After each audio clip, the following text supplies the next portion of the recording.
तो दोस्तों मूवी की शुरुआत होती है एक क्रीपी और मिस्टीरियस फैक्ट के साथ। हमें बताया जाता है कि एक रेयर फेनोमेनन होता है जिसे ब्लैक मून कहते हैं। ये तब होता है जब एक पर्टिकुलर मंथ में एक भी फुल मून नहीं दिखता और ये ज्यादातर फरवरी के महीने में होता है। ये इवेंट 19 साल में एक बार होता है। लास्ट टाइम ये स्कैरी फेनोमेनन फरवरी 2018 में हुआ था और अगली बार ये 2037 में होगा। अब ये इम्पोर्टेंट क्यों है? क्योंकि ये मूवी रिवॉल्व करती है एक टेरिफाइंग रिचुअल के आसपास जिसे कहते हैं जुल्मत रिचुअल। ये रिचुअल सिर्फ ब्लैक मून के दौरान ही किया जाता है और उस दिन जब रात अपने सबसे ज्यादा अंधेरी और खौफनाक फॉर्म में होती है उस रात को कहते हैं नाइट ऑफ जुल्मत। जुल्मत का मतलब ही डार्कनेस होता है और ये एक ऐसा वक्त होता है जब बेरहमी और डर अपनी पीक पर होती है। फिर कहानी आगे बढ़ती है और हमें इंट्रोड्यूस करा जाता है मिराल नाम की एक बूढ़ी औरत से। ये एक शापित सॉर्सरर लेडी से मिलने आई होती है। अब ये सॉर्सरर एक नॉर्मल इंसान नहीं लगती।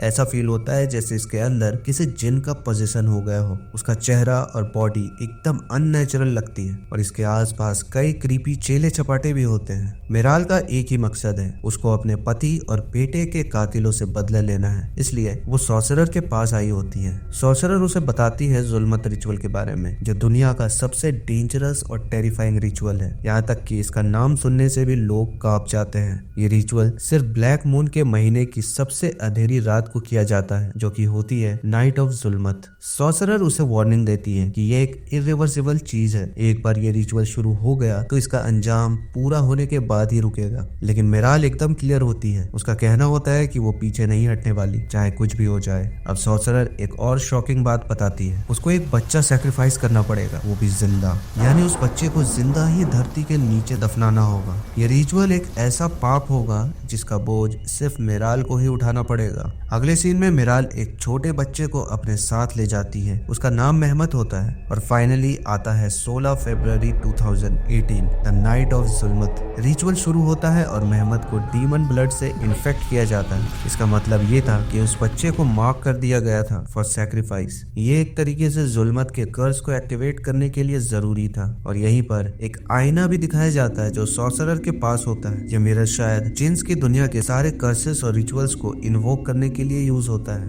अब आपको पता ही होगा कि जिन्स का घर मिरर वर्ल्ड होता है, एक पैरेलल दुनिया जो हमारी दुनिया के उल्टा रिफ्लेक्शन जैसी होती है। अब हम देखते हैं कि मिराल का टारगेट जिसे उसने जुल्मत के कर्स के अंदर फंसा दिया था वो अपने पूरे परिवार को खत्म कर देता है। एंड में वो खुद भी अपनी जान ले लेता है और इस तरह से मिराल का रिवेंज पूरा होता है। अब वो सॉर्सरर लेडी मिराल से एक और हॉरिफाइंग बात कहती है। उसको अपने पाप को कंप्लीट करना होगा, यानी उस सैक्रिफाइस वाले बच्चे मेहमत को जिंदा जमीन के नीचे दफनाना होगा। सॉर्सरर ये भी बताती है कि मेहमत डीमन ब्लड से इन्फेक्ट हो चुका है और अगर मिराल ने ये रिचुअल पूरा नहीं किया तो उसके सामने एक ऐसा भयानक मंजर होगा जो उसने सोचा भी नहीं होगा। वो उसे एक एम्यूलेट भी देती है जो 7 जानवरों की हड्डी से बना होता है। इस एम्यूलेट को भी मेहमत के साथ दफनाना जरूरी होता है क्योंकि ये सील का काम करता है। इसका मतलब होता है कि रिचुअल कंप्लीट हो चुका है। अब सीन कट होता है और हमें ओरहान दिखाई देता है जो पहले से ही सीजन 3 का एक कैरेक्टर रहा है। ओरहान ये जुल्मत वाली रात देखकर काफी ज्यादा परेशान था। वो सोचने लगता है कि इस कर्स का अगला शिकार कौन होगा और क्या ये पॉसिबल है कि किसी तरह इसे बचा जा सके। वो जुल्मत के कॉन्सेप्ट को समझने की कोशिश कर रहा होता है और अभी कुछ क्लियर नहीं होता। कुछ वक्त के बाद कहानी 21 मार्च 2018 पर आ जाती है, यानी रिचुअल के 5 दिन बाद। इस वक्त मिराल को हम आरजू नाम की एक लेडी के घर पर देखते हैं। आरजू और उसका परिवार रिसेंटली यहाँ शिफ्ट हुआ था और यहाँ से जो भी होने वाला है वो अगले 4-5 दिन के अंदर होगा, यानी 21 मार्च से कहानी अपनी पेस पिक करती है। आरजू चाहती थी कि मिराल कुछ दिन उनके घर पर रहे और घर का ख्याल रखे। आरजू की मदर इन लॉ लाले की तबीयत काफी खराब होती है। लाले को अल्जाइमर्स है और वो अपने रोज के काम भी खुद से नहीं कर पाती। खाना पीना, नहाना, वॉशरूम जाना सब में हेल्प लगती है। आरजू की बड़ी बेटी का नाम सिराप है जो यहाँ बिल्कुल भी हैप्पी नहीं थी। उसका यहाँ कोई भी फ्रेंड नहीं था और घर में भी कोई उसकी बात नहीं सुनता था। दूसरी तरफ आरजू की छोटी बेटी रुया है जो अभी अभी एक भयानक बीमारी से रिकवर हुई थी। आरजू स्पेशली मिराल से कहती है कि वो रोया का ख्याल रखे क्योंकि उसकी हेल्थ को लेकर आरजू अब भी काफी परेशान है। मिराल उसे अश्योरेंस देती है, आप फिक्र मत करिए, मैं आपके घर का अपने घर की तरह ही ख्याल रखूंगी। अब सीन शिफ्ट होता है और हमें लाले दिखाई देती है जो अपने कमरे में एकदम अजीब अजीब बातें कर रही होती है, जैसे वो किसी से बात कर रही हो। इतने में रोया भी उसके पास आ जाती है। लाले रोया से कहती है कि उसके पापा कमल ने जो भी किया था उसका उसे अब बहुत रिग्रेट हो रहा है। लाले ये भी कहती है तुझे किसी और ने बनाया है, तू वो नहीं जो पहले थी। ये बातें सुन के रोया थोड़ी कंफ्यूज हो जाती है। रात होती है और घर के सब लोग डिनर कर रहे होते हैं। मिराल लाले को खाना खिला रही होती है पर तभी लाले फिर से वियर्ड बिहेव करने लगती है। वो यहाँ से वहाँ चलने लगती है और बिजार बातें करने लगती है। लाले एक पेंटिंग की तरफ देखती है जो एग्जैक्टली जुल्मत रिचुअल एंटिटी जैसी दिखती थी। लाले ये भी बोलती है कुछ काम अपने समय पर होने चाहिए वरना जो होगा उसकी कीमत बहुत भारी होगी। वो मिराल को बताती है कि उसका बेटा कमल ने उसकी ग्रैंड डॉटर के साथ कुछ किया है, उसने उसे बदल दिया है, वो अब वो नहीं है जो पहले थी। इतनी डिस्टर्बिंग बातें सुनने के बाद मिराल परेशान होकर घर के बाहर निकल जाती है और तभी हमें लाले की आवाज सुनाई देती है। कमल ने अपनी बेटी को मार दिया है और उसे ये समझ में नहीं आया कि उसने क्या किया है। ये सब बातें बहुत क्रीपी और डिस्टर्बिंग लग रही होती है और अभी तक हमें पूरी पिक्चर समझ नहीं आई होती। अब हम आरजू की बड़ी बेटी सिराप को भी देखते हैं जो यहाँ एकदम फ्रस्ट्रेटेड है। उसे ये नई जगह बिल्कुल भी पसंद नहीं आ रही थी, ना फ्रेंड्स है ना ही घर का एनवायरनमेंट उसके फेवर में लग रहा था। वहीं दूसरी तरफ हम आरजू को अपने हस्बैंड कमल से बात करते हुए सुनते हैं। कमल काफी डिस्टर्ब लग रहा होता है। वो पहले एक बिग सिटी के हॉस्पिटल में डॉक्टर था लेकिन किसी वजह से ये शायद अपने मेंटल स्ट्रेस की वजह से उसने सब कुछ छोड़ के ये स्मॉल टाउन ज्वाइन कर लिया और एक छोटे हॉस्पिटल में काम करने लगा। आरजू थोड़ा फ्रस्ट्रेटेड होकर पूछती है अगर यही काम करना था तो तुम सिटी में ही रह सकते थे, यहाँ आने की जरूरत क्या थी। इस पर कमल का जवाब होता है कि उसका माइंड बहुत टेंशन में था। पर यहाँ एक बात क्लियर होती है कि कमल के अंदर गिल्ट और रिग्रेट का एक बोझ है। वो अंदर से किसी हॉरिफाइंग चीज की वजह से परेशान है जो उसे खुद खत्म कर रही है। वो एकदम शॉर्ट टेम्पर्ड हो जाता है और हम ये समझ जाते हैं कि ये इंसान अपने पास से कुछ भयानक लेकर चल रहा है। सीन शिफ्ट होता है और हम मिराल को देखते हैं अपने रूम के अंदर। उसके पास वो जुल्मत सील अभी भी होती है जो एक्चुअली सैक्रिफाइस के साथ दफनाई जानी चाहिए थी। तो ये उसके पास कैसे है? ये चीज काफी अनसेटलिंग लगती है। लेकिन तभी एक टेरिफाइंग मोमेंट होता है। मिराल को अपने बेटे की इवल स्पिरिट, उस कर्स सॉर्सरर लेडी और मेहमत के इवल विजन्स दिखने लगते हैं। वो विजन्स इतने रियल लगते हैं कि वो उसे पकड़ लेते हैं जैसे वो सच में उसे हॉन्ट कर रहे हैं। मिराल पैनिक में आ जाता है लेकिन जब वो होश में आती है तो रूम एकदम खामोश होता है जैसे वहाँ कभी कुछ हुआ ही नहीं हो। लेकिन हम ये समझ जाते हैं कि जिन और कर्स का असर शुरू हो चुका है। अब सीन कट होता है कमल के ऊपर। कमल एक क्रीपी नाइटमेयर देख रहा होता है। सपने में वो एक ब्लड रिचुअल कर रहा होता है जहाँ वो सब लोगों को बुलाकर बोलता है कि वो ये खून पिएंगे तो सब सही हो जाएगा। इस रिचुअल के लिए उसे रोया की जरूरत होती है। वो रोया को लेने जाता है पर जब वो उसे उठाता है तब रोया का बॉडी खून से टपक रहा होता है। उसके पास खड़ी होती है लाले जो उसे रिग्रेट के साथ बोलती है बेटे तुझे ये नहीं करना चाहिए था। कमल रोया को अपने हाथों में उठाता है पर सडनली वो मेहमत में बदल जाता है। कमल एकदम शॉक और पैनिक में आ जाता है और तभी उसकी नींद खुल जाती है। ये सब एक विजन था पर इसका इम्पैक्ट उसके चेहरे पे क्लियरली दिख रहा होता है। उसी रात रूया अपनी बड़ी बहन सिराप के साथ सो रही होती है। तभी रूया को इवल विस्पर्स सुनाई देते हैं जैसे सिराप उसे बुला रही हो। डर के मारे रोया अपनी बहन के पास जाती है पर सिराप कंफ्यूज होकर कहती है मैंने तो तुझे बुलाया ही नहीं। ये बात सुनते ही रोया और ज्यादा डर जाती है और डिसाइड करती है कि वो अब सिराप के साथ नहीं सोएगी। अब हम ओरहान को देखते हैं। वो अभी भी जुल्मत के कर्ज को रोकने का रास्ता ढूंढने की कोशिश कर रहा होता है। तभी उसके सामने इवल एंटिटी ऑफ जुल्मत आकर खड़ी हो जाती है। वो ओरहान को धमकाता है रास्ते से हट जा वरना अंजाम बहुत बुरा होगा।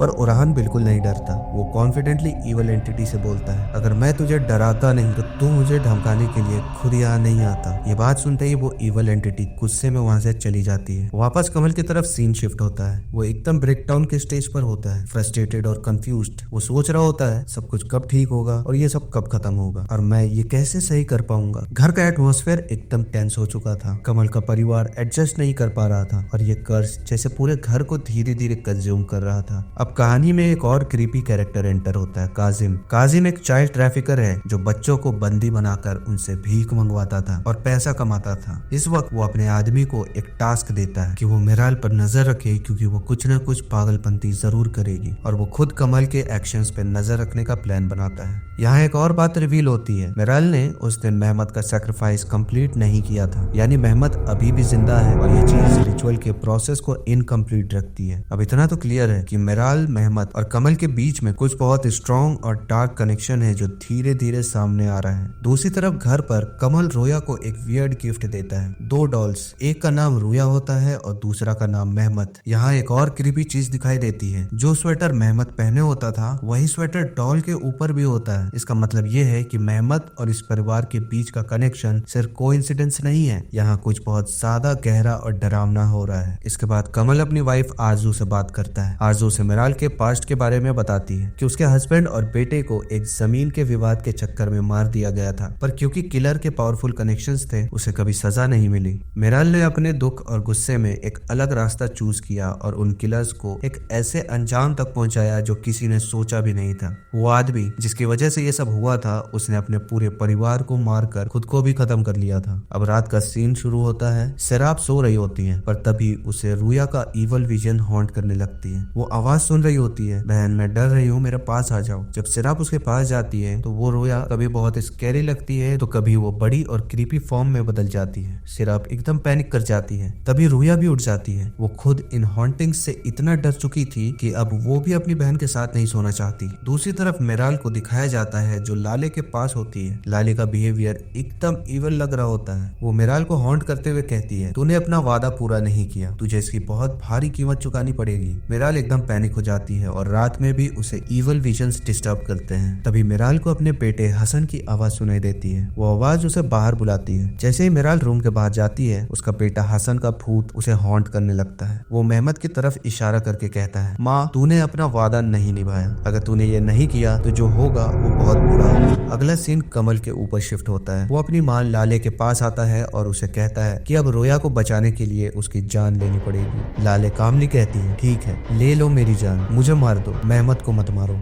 कमल शॉक्ड होकर पूछता है, तुझे मेहमत के बारे में कैसे पता चला? लाले का जवाब होता है, वो यहीं पर है, उसने ही मुझे ये सब बताया है। तभी कमल के सपने का सबसे डिस्टर्बिंग मोमेंट आता है। वो एक ब्लड ड्रेन ट्यूब लाले के चेहरे पर लगाता है और उसे लेकर स्टेयर के पास ले जाता है और फिर वो उसे नीचे गिरा देता है। और तभी कमल हॉरर के साथ उठ जाता है। ये एक नाइटमेयर था, पर इतना रियल लगता है कि वो तुरंत अपनी माँ को चेक करने जाता है। वो लाले को आराम से सोए हुए पाता है। थोड़ा सा रिलीव्ड होकर वो अपने रूम में वापस आ जाता है, लेकिन तभी लाले की रियल आवाज सुनाई देती है, कमल ये सपना नहीं था, मैं जा रही हूँ, मुझे बचा लो। पैनिक में कमल भाग कर जाता है और देखता है कि लाले अपने रूम में नहीं होती। वो स्टेयर्स की तरफ देखता है तो लाले वहाँ ऊपर चढ़ी हुई होती है और तभी एकदम से वो नीचे गिर जाती है, अपनी जान खत्म कर लेती है। यानी कमल का सपना अब सच हो चुका था। अगला सीन शुरू होता है आरजू और रोया की बात के साथ। आरजू रोया को समझाती है कि लाले हॉस्पिटल में है और बच्चों को भी यही बताया गया था, लेकिन रोया को सच का एहसास होता है। रोया बताती है, मेरी बीमारी के पहले लाले मुझे बहुत प्यार करती थी, वो हमेशा मेरे साथ रहती थी, पर बीमारी के बाद उन्होंने मुझे छोड़ दिया और ये कहने लगी कि कमल ने मुझे बदल दिया है, कुछ और बना दिया है। इधर कमल के पास काजिम आ जाता है। काजिम एकदम कन्फ्रंट करते हुए कहता है, तू यहाँ भागकर अपने अंकल के घर आ गया, पर तू मुझसे बच नहीं सकता, तुझे मुझे 2 मिलियन और देने होंगे, वरना जो तूने किया है वो मैं सबको बता दूंगा। अब ये क्लियर होता है कि कमल ने काजिम को पहले भी काफी पैसे दिए थे और काजिम जैसे लोग कभी भी सेटिस्फाई नहीं होते। कमल का चेहरा गिल्ट और टेंशन से भर जाता है। घर वापस आकर कमल का गुस्सा थोड़ा सिराप पर निकलता है, क्योंकि वो पूरे दिन फोन में लगी रहती है। सिराप अपसेट होकर कहती है कि घर में कोई भी उसकी बात नहीं सुनता, सबको सिर्फ रोया की ही फिक्र है, उसे ये जगह और ये एनवायरनमेंट दोनों ही पसंद नहीं आते और वो बिल्कुल एलियनेटेड फील कर रही होती है। अब हम मिराल को देखते हैं, वो अभी भी उस इवल सॉर्सरर लेडी की बात याद कर रही होती है कि अगर मेहमत का सैक्रिफाइस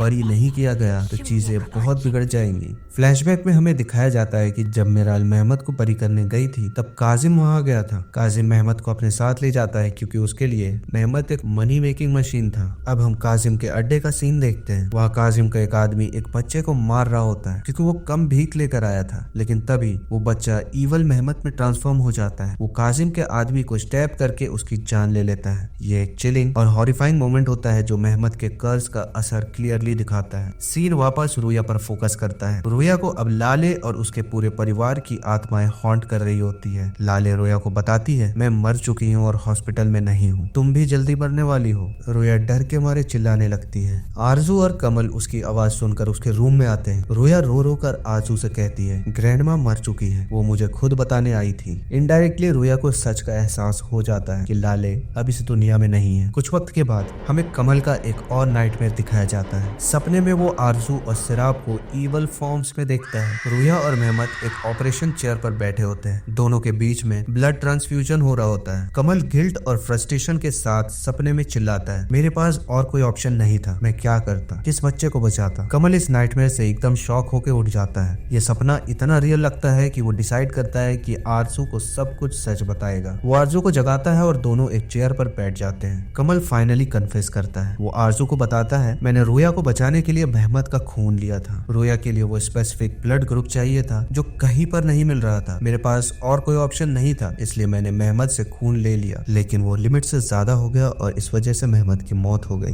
वो गिल्ट के साथ कहता है, रोया तो बच गई लेकिन मेहमत को मैंने मार दिया। अब सीन शुरू होता है कमल के साथ, जहाँ रोया और आरजू का इवल फॉर्म उसका सामना करता है। वो दोनों उसे हॉन्ट करने लगते हैं एकदम टेरिफाइंग तरीके से। कमल पैनिक में आता है और एकदम होश में आ जाता है। तभी वो नोटिस करता है कि आरजू तो वही चेयर पर सो रही है, यानी वो सच कभी बताया ही नहीं था, वो तो चेयर पर सो गया था। या ये कह लो कि जन्नत ने उसके साथ ये खेल किया था। ये सब जुल्मत की डार्क पावर का असर था जो उसके माइंड के साथ गेम्स खेल रही थी। दूसरी तरफ मेराल दिखाई देती है जो एकदम टेंस और डिस्टर्ब होती है। तभी उसे काजिम का कॉल आता है। काजिम सरकास्टिक टोन में पूछता है, तू ये सब क्या करना चाहती है। मेराल थोड़ी काम होकर कहती है, मुझे कुछ नहीं करना, पर काजिम उसकी बात काट के बोलता है, मुझे सब पता है, तू वहाँ बिना वजह नहीं गई है। यही मोमेंट पर एक शॉकिंग फ्लैशबैक आता है जो मूवी के कार्ड्स रिवील कर देता है। हमें पता चलता है कि मेराल ने काजिम को पैसे देकर कमल और उसके परिवार का पता लगवाया था। उसने उनकी पूरी डिटेल्स कलेक्ट की और एक केयर टेकर के रूप में उस घर में आई थी। उसके यहाँ आने का एक क्लियर मोटिव था। फ्लैशबैक में एक और हॉरिफाइंग ट्रुथ सामने आता है। जब मेराल मेहमत को बरी करने जा रही थी तब काजिम उसके बीच आ गया था और मेहमत को अपने साथ ले गया था। मेहमत को लेकर वो कमल के पास पहुंच गया था जहां कमल ने मेहमत का ब्लड ट्रांसफ्यूजन किया था रूया के ट्रीटमेंट के लिए। रूया के ब्लड ग्रुप का ट्रीटमेंट सिर्फ मेहमत के ब्लड से पॉसिबल था और कमल के पास और कोई ऑप्शन नहीं था। लेकिन उसने मेहमत के बॉडी से इतना खून निकाल दिया कि उसकी मौत हो गई। पर मेहमत कोई नॉर्मल बच्चा नहीं था, वो मार्क्ड सैक्रिफाइस था। उसका सैक्रिफाइस जुल्मत की अमानत थी जो पूरा होना ही था। मेहमत का फिजिकल बॉडी खत्म हो गया था पर उसका अंदर का डीमन इन्फेक्टेड ब्लड अब रूया के बॉडी में था। इसका मतलब ये था कि अब रूया को सैक्रिफाइस करना पड़ेगा, वही एग्जैक्ट प्रोसेस जो मेहमत के लिए किया जा रहा था। इसलिए मेराल इस घर में आई थी रूया को सैक्रिफाइस करने के लिए। अब सीन शिफ्ट होता है काजिम के ऊपर। काजिम अपनी कार से कहीं जा रहा होता है, तभी उसके सामने वो बच्चे आ जाते हैं जिनको उसने किडनैप करके बंदी बनाया था। वो उस पर पत्थर फेंकना शुरू करते हैं। काजिम का घुटना टूट जाता है और उसके सर पर भी चोट लगती है। वो किसी तरह कार में बैठने की कोशिश करता है, पर तभी एक क्रीपी मोमेंट होता है। काजिम का सामना होता है एक ईवल मेहमत से। मेहमत एक चिलिंग स्माइल के साथ उसे देखता है जैसे वो उसका इंतजार कर रहा हो। यहाँ ये क्लियर हो जाता है कि काजिम का भी अंजाम तय है। जो जुल्मत के प्रोसेस के बीच आएगा उसका यही अंजाम होगा। मेहमत ने उसे भी खत्म कर दिया होगा। अब सीन वापस कमल के घर में होता है। कमल का गिल्ट और उसका पास्ट उसे बार बार हॉन्ट कर रहा होता है। वो अपनी माँ लाले के सामने रोकर माफी मांगता है। वो मेंटली ब्रेकडाउन के स्टेज पे होता है। तभी वो पैनिक में घर के अंदर घूमता है और एक रूम के अंदर एंटर करता है। वहाँ वो देखता है आरजू, सिराब, रूया और मेहमत को जो एक टीवी स्क्रीन के सामने बैठे होते हैं। स्क्रीन पर कमल का इंटरव्यू चल रहा होता है जहाँ वो कन्फेस कर रहा होता है कि कैसे उसने मेहमत को खरीदा था और कैसे वो मर गया था। अब यहाँ पे ये रियलाइजेशन होता है कि कमल स्लोली पागलपन की तरफ जा रहा है। दूसरी तरफ आरजू के पास ईवल रूया आती है और उसे हॉन्ट करना शुरू कर देती है। रूया का ईवल फॉर्म इतना ओवर पावरिंग होता है कि आरजू पजेस्ड हो जाती है। वो एकदम से सिराब के पास जाकर उसे भी पजेस कर लेती है।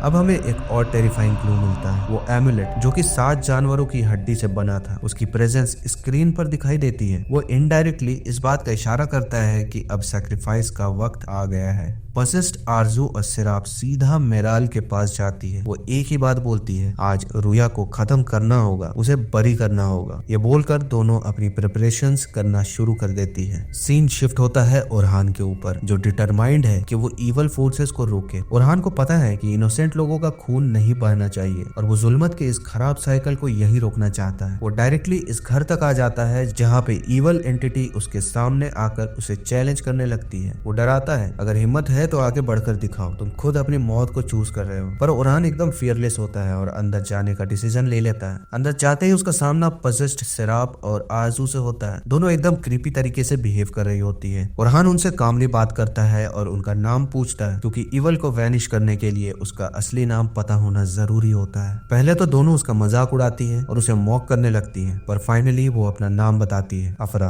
अफरा या तो एक जिन का नाम था या शायद किसी कबीले का। अब ओरहान उन दोनों के गलों को पकड़ लेता है और उनको कमजोर करने के लिए उनकी दुनिया में ट्रेवल करता है। वहाँ पे अफरा जिन और जुल्मत का डार्क प्रेजेंस ओरहान के सामने एक ट्रुथ रिवील करता है। वो कहता है, गलत हम नहीं है, गलत वो लोग हैं जो अपने बच्चों को बचाने के लिए किसी और का सैक्रिफाइस कर देते हैं, जैसे कमल ने मेहमद के साथ किया। अफरा और भी बोलता है, गलत वो लोग भी हैं जो अपने बदले के लिए पूरे परिवार को मार डालते हैं, जैसे कि मिराल ने किया। वो काजिम को भी इंक्लूड करता है। काजिम जैसों का क्या, जो बच्चों को किडनैप करके उनसे भीख मंगवाते हैं। लेकिन ओरहान को उनकी ये बातें सुननी ही नहीं थी। वो एकदम क्लियर होता है, रुया इनोसेंट है और उसकी कोई गलती नहीं है। इवल फिर से एक बात रिपीट करता है, रुया मार्क सैक्रिफाइस है। वो जुल्मत के लिए ऑफरिंग बन चुकी है और वो उसे लेके ही जाएंगे। तभी वो शापित सॉर्सरर लेडी अपनी जगह पर रिचुअल शुरू करने लगती है, पर ओरहान वहां तक पहुंच जाता है। वो डायरेक्टली सॉर्सरर का गला पकड़ लेता है और उसे उसकी ही दुनिया में चोक करने लगता है ताकि वो अपना रिचुअल कंप्लीट ना कर सके। अफरा और इवल एंटिटी पूरी कोशिश करते हैं कि ओरहान को वीक बनाए, लेकिन ओरहान अपनी प्रेयर्स और एमुलेट की पावर्स यूज करके उनको हराने लगता है। तभी वो अपना ताकतवर एमुलेट निकालता है जो कि एक पावरफुल बैनिशिंग टूल होता है। उसकी मदद से वो अफरा और इवल फोर्सेस को सिज्जिन यानी हेल के सबसे डार्क और गंदे पार्ट में वैनिश कर देता है। इवल फाइनली डिफीट हो जाता है और स्क्रीन एकदम साइलेंट हो जाती है। सिराप और आजू के चेहरे नॉर्मल होने लगते हैं। वो दोनों एकदम नॉर्मल दिखाई देते हैं, जैसे उनका पोजीशन खत्म हो चुका हो। तभी सीन शिफ्ट होता है मिराल के ऊपर। उसका स्लीप प्लान अभी भी पूरा नहीं हुआ था। वो रुया के साथ एक गेम खेलने का नाटक कर रही होती है। रुया एक भोली बच्ची थी, इसलिए वो मिराल की बात मान जाती है। मिराल रुया के चेहरे पर एक मास्क पहनाती है, उसके हाथ पैर बांधकर उसे गड्ढे में डाल देती है। वो रुया से कहती है, कुछ वक्त के लिए तुम्हें यही रहना होगा, तुमने बहुत अच्छा गेम खेला है। रुया इस बात को एक गेम समझकर मान जाती है। तभी एक अनएक्सपेक्टेड मोमेंट होता है। मिराल को अपने बेटे हसन की स्पिरिट दिखाई देती है। हसन का भूत उसे कामली कहता है, सब कुछ ठीक हो चुका है माँ, तुम्हें ये सब अब करने की जरूरत नहीं है। ये सुनते ही मिराल का मन बदल जाता है। वो रुया को गड्ढे से निकालती है और उसे प्यार से कहती है, तुमने बहुत अच्छा गेम खेला है, मैं तुमसे हमेशा प्यार करती रहूंगी। रुया अब सेफ लग रही होती है। दूसरी तरफ कमल का ब्रेकडाउन अब फाइनल स्टेज पर होता है। वो एकदम पागलपन की हालत में इधर उधर घूम रहा होता है। लाले की स्पिरिट अभी भी उसे हॉन्ट कर रही होती है। उसके कानों में रिग्रेट और गिल्ट का बर्डन डाल रही होती है। तभी उसकी बेटी रुया वहां आती है। रुया एक काम वॉइस में कहती है, पापा मैं बिल्कुल ठीक हूँ, आप भी ठीक हो जाओगे, आपको ये सब करने की जरूरत नहीं है। ये मोमेंट कमल के लिए एक टर्निंग पॉइंट जैसा लगता है। रुया की आवाज एक होप की तरह लगती है जो कमल के गिल्ट और डार्कनेस के अगेंस्ट एक लाइट बन जाती है। अब फाइनली हमें एक शॉकिंग रिविलेशन दिखाया जाता है। हमें बताया जाता है कि ये स्टोरी एक रियल इंसिडेंट पर बेस्ड है।